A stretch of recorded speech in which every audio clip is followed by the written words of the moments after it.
My name is Clara Grayson. I'm 73 years old now, but this story begins when I was 71 on the rainiest October afternoon Spring Valley, Ohio, had seen in 20 years. They buried my father, Walter Grayson, on a Thursday. The kind of Thursday where the sky looks like wet concrete and every breath smells like damp earth and motor oil. Dad had always said he wanted to be put in the ground on a sunny day, so the angels can get a good tan while they wait for me. But the weather didn't care about his jokes anymore. I stood under the green funeral home tent with my two older sisters, Diane and Margaret, and watched the shiny mahogany casket disappear into the red Ohio clay. Diane kept dabbing at perfectly dry eyes with a folded tissue. Margaret stared straight ahead like she was watching a mildly interesting television program. Neither of them cried. Not one tear. I cried enough for all three of us. Dad was 76. Heart gave out in his sleep, the doctor said. Peaceful. Natural. The way old farmers are supposed to go when they've outlived their usefulness to the land. Except Dad wasn't useless. Not even close.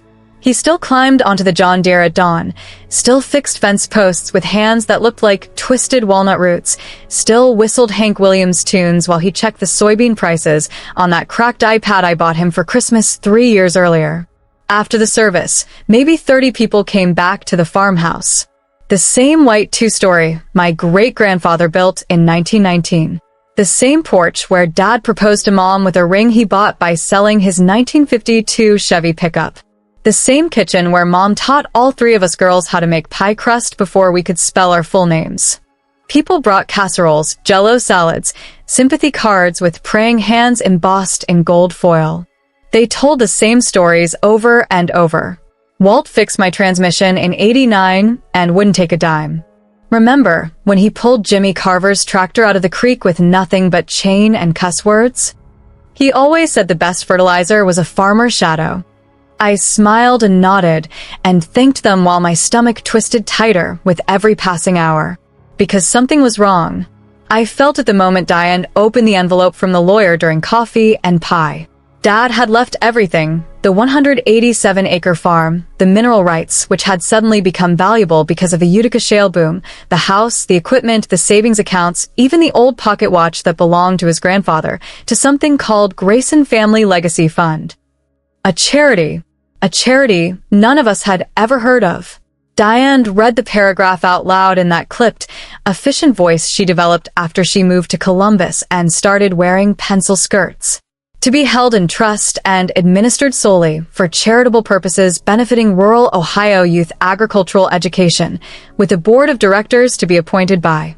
She stopped, looked up, looked at Margaret, looked at me. Margaret laughed once, short, sharp, like someone had punched her in the diaphragm. "You've got to be kidding me," she said. Diane folded the papers very carefully, the way you fold something you intend to burn later. "Clara," she said, turning to me with the patient expression she used when I was 12 and still couldn't keep the eggs from sticking to the skillet. "Did Dad ever mention this?" No. "Did he ever talk about giving the farm away?" No. Margaret leaned forward. "He was getting forgetful, Clara. You saw it. He left the barn light on 3 nights in a row. He called me Susan twice last Christmas. Susan's been dead since 2008. He wasn't senile," I snapped. "He forgot names sometimes. So do I. So do you." Diane touched my wrist. "We're not saying he was crazy. We're saying maybe he wasn't thinking clearly when he signed this." I pulled my hand away. The lawyer, Mr. Theodore Langston, a thin man with wire glasses and a voice like dry leaves, cleared his throat. "The will was executed 14 months ago. 2 witnesses. Notarized. Video recording of the signing exists if anyone wishes to challenge authenticity." Margaret snorted. "Video? Really? What is this, Netflix?" Mr. Langston didn't smile. "Your father was very specific. He wanted no ambiguity. After everyone left, after the last casserole dish was carried away, after the house fell quiet except for the tick of the grandfather clock Dad wound every Sunday night, the 3 of us sat at the kitchen table. Diane spoke first. "We need to contest it." Margaret nodded immediately. "Obviously." I looked from one to the other. You want to take Dad's farm away from kids who want to learn how to farm? Diane sighed like I was a child asking why the sky is blue. Clara, sweetheart, that charity doesn't exist yet. There's no board, no staff, no office. It's a shell, a tax dodge. Someone talked Dad into it. Probably some slick estate planner in Dayton who saw dollar signs. Margaret leaned in. Or maybe he was trying to protect the money from us. From taxes. From nursing homes. Whatever. But he didn't think it through.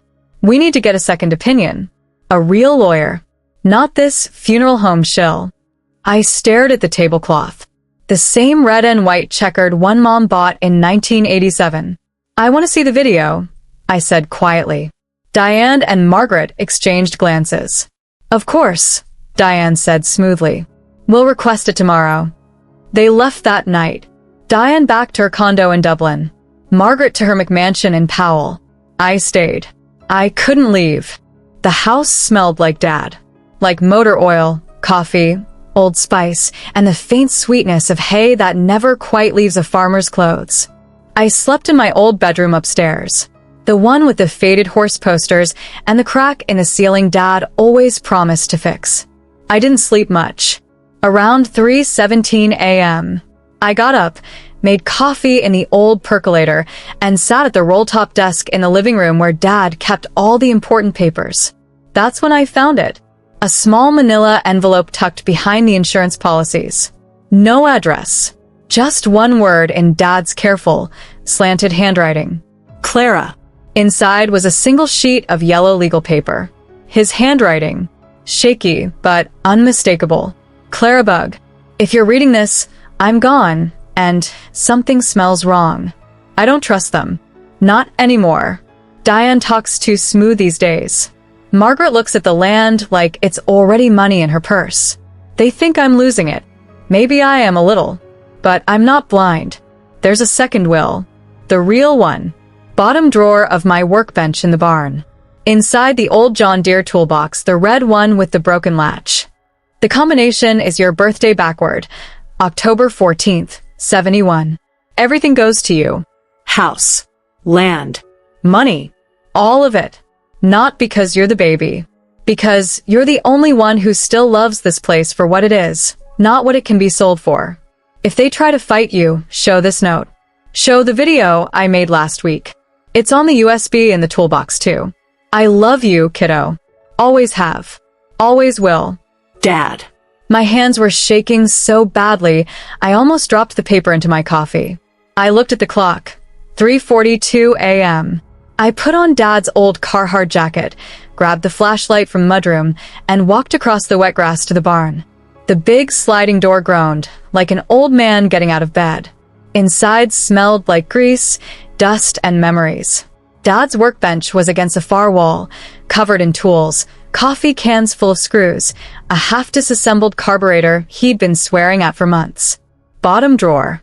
Stuck like always. I yanked hard. It came open with a screech. The red toolbox was right there. Broken latch. Just like he said. I spun the dial. 14 left. 10 right. 71 left. Click. Inside, a small black USB drive, a folded piece of paper, and a Polaroid. The Polaroid showed me at 7 years old, sitting on Dad's lap on the tractor, both of us grinning like fools. On the back, in blue ink, my best helper. I opened the folded paper. Another note. Shorter. Clara.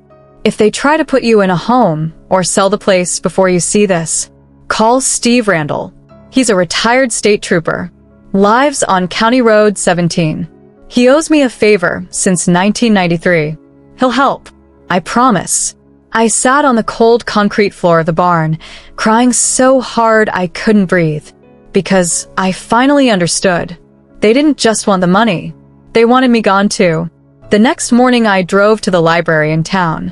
Used the public computer. Searched Grayson Family Legacy Fund, Ohio. Nothing. No website. No IRS listing. No articles. No record of existence. Then I searched the lawyer's name, Theodore Langston. Found his website. Very professional. Very expensive looking. Found something else. A LinkedIn profile. Diane Grayson Harrington, Senior Vice President, Strategic Development, at Langston, Caldwell and Pierce, attorneys at law. She'd been working there for 9 months. She never told us. I felt sick. I called Steve Randall. He answered on the second ring. Randall. Mr. Randall? This is Clara Grayson, Walter's daughter. Long pause.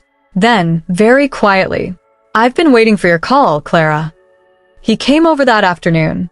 Tall. Silver hair. Hands like catcher's mitts.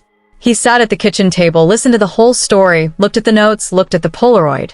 Then he said, "Your dad came to see me 6 weeks ago. Brought a little camcorder. Made a video. Told me if anything happened to him, anything at all, I was supposed to give it to you." He reached into his jacket. Pulled out a USB drive. Different from the one in the toolbox. "This is the master copy," he said. "I made backups. 3 of them. One's in a safe deposit box. One's with my lawyer. One's in my gun safe." He slid it across the table. "Your father was scared, Clara. Not of dying. Of what his daughters might do after he was gone." I plugged it into Dad's old laptop that night. The video opened. Dad sitting in this very kitchen. Same red checkered tablecloth. He looked tired. Thin. But his eyes were sharp. Clear. "Hey, Clara Bug," he started. His voice cracked once. He cleared his throat. "If you're watching this, I'm sorry. I should have said something sooner. Should have told you what I suspected." He looked straight into the camera. Diane and Margaret, they changed. Money changed them. The land changed them. They look at this farm like it's a stock portfolio. Not a home. Not a life.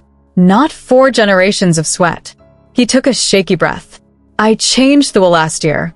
The first one, the one you'll hear about at the reading, leaves everything to a fake charity Diane set up with her law firm. It's a front. After probate, the money gets funneled right back to her and Margaret through administrative fees and consulting contracts." He leaned closer. "But there's a second will. Real one. You get everything. Because you never stopped loving this place. Even when it was hard.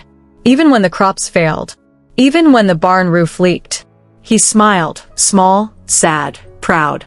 "I recorded this because I know they're gonna try to say I was crazy. Gonna say I didn't know what I was signing. Gonna try to get you declared incompetent or something so they can control everything." His eyes filled with tears. "Don't let them, Clara. Fight. Use the video. Use the note. Use Steve. And if they try to hurt you," he looked away for a second, swallowed hard. Run. "Sell it all. Move to Florida. Get a little condo near the ocean. But don't let them win." He looked back at the camera. "I love you, kiddo. More than the land. More than the money. More than anything." He reached forward. The screen went black. I played it 3 times. Then I called Steve back. "I want to fight," I said. He didn't sound surprised. "Good girl." The next 6 months were war. Diane and Margaret filed to contest the second will. They produced medical records, old ones, stretched to look recent, claiming Dad had early dementia. They brought in a psychologist who never met Dad but said, based on the pattern of behavior described, they tried to get me declared unfit to manage the estate. They even tried to get a temporary guardianship over me. Steve was ready. The video went public in court. The judge watched it. Twice. Then he watched the signing video of the fake will, the one from Langston's office. Dad looked drugged. Eyes glassy. Words slurred. The pharmacist Steve hired testified that the levels of lorazepam in Dad's blood the week before he died were consistent with chronic dosing, enough to cloud judgment, not enough to kill. The judge didn't hesitate. He invalidated the first will, declared the second one valid. Everything, the land, the house, the mineral rights worth almost $3 million now, went to me. Diane and Margaret were ordered to pay my legal fees. They appealed. Lost. Then the criminal investigation started. The prosecutor's office didn't move fast, but they moved. Exhumation, toxicology, lorazepam, hydrocodone, both in quantities that suggested months of slow poisoning. Not enough to kill outright. Just enough to make an old man seem confused. Just enough to make a signature questionable. Just enough to steal a farm. Diane took a plea. 5 years. Suspended after 18 months. Margaret fought. Got 7. The farm is still here. I rent out the back 80 acres to a young couple starting organic vegetables. I fixed the barn roof. Planted a new apple orchard where the old one died. Every Sunday morning I sit on the porch with coffee and Dad's old thermos. Sometimes I talk to him. Sometimes I just listen to the wind in the corn. Last week a boy from the 4-H club came by. 14. Skinny. Shy. Asked if he could do his livestock project here. I said yes. He looked at the house, the barn, the fields. Mr. Grayson used to let me ride the old tractor, he said. Said I had good hands. I smiled. Your hands still good? He grinned. Big, crooked, hopeful. Better every day, ma'am. I handed him the keys to the John Deere. Show me. And as that boy climbed up into the seat my father loved more than almost anything, I finally understood what Dad meant in the video. It was never about the land. It was about the hands that work it, the hearts that stay, the promises that outlive the people who make them. Sometimes the loudest silence comes from the barn you grew up playing in, but sometimes, just sometimes, it answers back.